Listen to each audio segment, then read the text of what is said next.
in that knowledge. But since the 1960s, of course, the social situation has changed.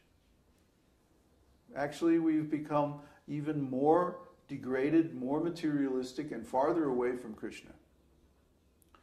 So we have to change the process. Not the process of the esoteric teaching itself, but the presentation of that process. To match the understanding of the people today. So the exoteric circle of the teaching is always changing. It changes to adapt to the social conditions of the time and place. It has to. Simply practical. You look at every company. We were looking at Coca-Cola ads the other day, and on the YouTube. And the Coca-Cola ads are different in every country.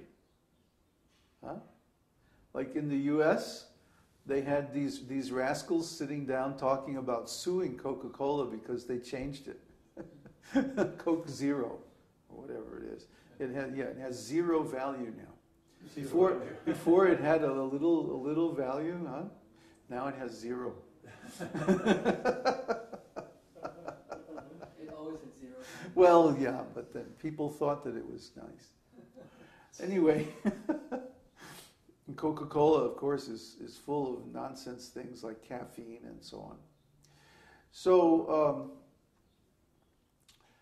they're making one presentation in the U.S., a completely different presentation in Japan. In Japan, they have, instead of a couple of nerds in a conference room talking about suing somebody, they have an auditorium full of men in suits. And then there's these guys on the stage in bikini suits. And everybody is making some strange chant in Japanese. And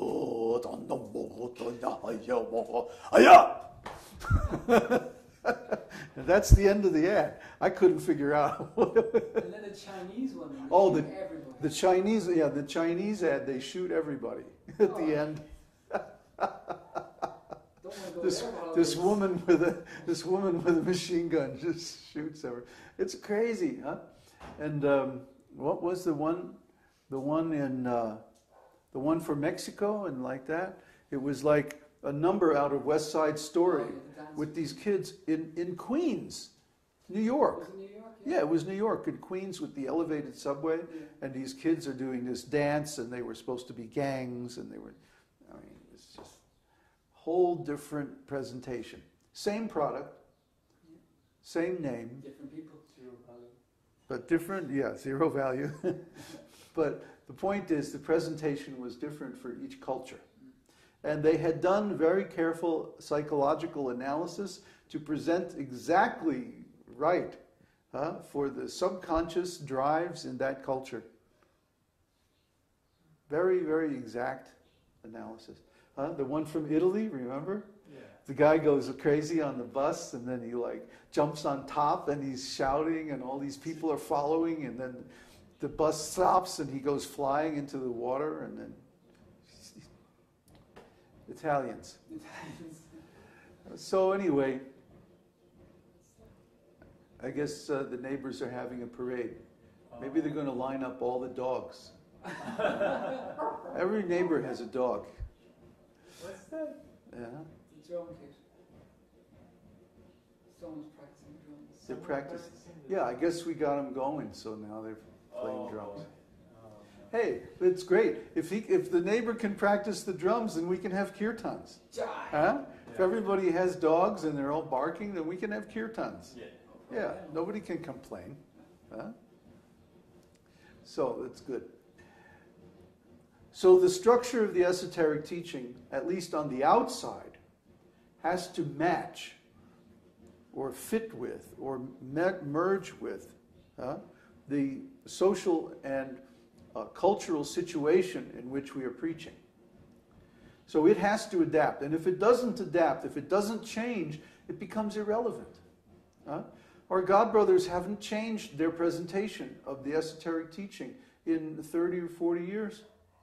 And because of this, they have become irrelevant. Maya is always coming up with defenses against spiritual knowledge. So if you present spiritual knowledge in one way, then Maya will come up with a defense for that and stop it. So you have to be continually evolving your presentation. You can't remain static. You can't remain still. Or Maya will evolve a perfect defense to stop your preaching. And we have to continually adapt, continually change our presentation. Not what we're saying, but how we say it. Right now we're in the middle of a whole analysis of the different generations and how their moods and attitudes are best reached with our preaching presentations. And so we're trying to understand how to reach the youth in the early to mid-20s, single, uncommitted young men, basically, because they form and they always will form the core of our Sangha. Why is that? Because these are the leaders of the future. And so we need to catch them before they become all entangled with family and career and so many possessions and all this stuff, and say, whoa, wait a minute, are you sure you want to go down that road? Do you really want to become like a servant of Maya? Do you really want to become entangled with women and children and stuff and business and all this? There's poison. There's heavy chains that weigh you down in this material world. No. While you're young, while you can change, while you can still learn, you have to change now. Don't become entangled. Avoid all those problems. Don't suffer. Don't become bitter. Don't lose your youthful idealism and self-confidence by making a commitment to a bad deal. Avoid all that pain and suffering and become involved in the esoteric teaching while you're still young. Learn the ways of the teaching and make that your life.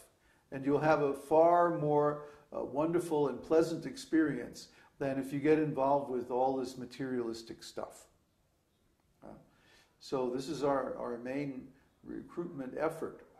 Because these young men can become teachers of the esoteric teaching. You see, we're not trying to make followers. We're trying to make teachers. If we have some followers on the exoteric side of the teaching, that's all right. But we're really not so interested in that. We're really interested is bringing people into the mesoteric circle of the teaching.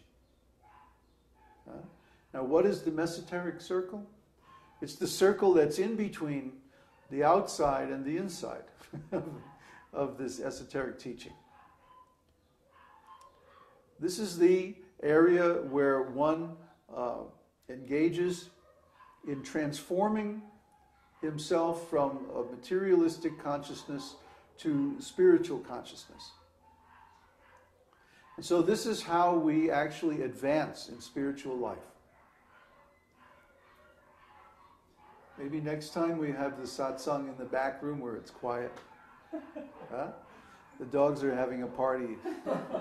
They're the dancing dogs. The dancing dogs. What's right. that? Oh boy. They're dining or something. Anyway, the mesoteric circle is in between. And this is where someone who has been associating with the exoteric circle, now they make a commitment. They make a decision. And they say, no, I'm not going to associate with Maya. I'm going to advance in the esoteric teaching with the goal of becoming a teacher myself. So the gate into the mesoteric circle is called the gate of initiation, because it is at this point that the disciple takes initiation from the spiritual master. And he makes a promise. He makes a commitment. This is not just hanging out anymore. It's not just association. It's still association, but there's a commitment involved now. And the commitment is, I will not perform any more sinful activities. I will follow 4 regulative principles of spiritual life. No meat eating, no intoxication, no sex life, no gambling. I say no sex life instead of no illicit sex life because practically speaking, people in the West are incapable of sacred sex. Sacred sex means that one follows the Garbhadhan samskaras and creates Krishna-conscious children according to Vedic principles. But almost nobody is capable of that. That's very difficult. You have to be very controlled. And most importantly, the wife also has to be Krishna-conscious and pure. And this is very difficult to find a couple who can go into a spiritual life and both maintain the same standard. This is very rare, very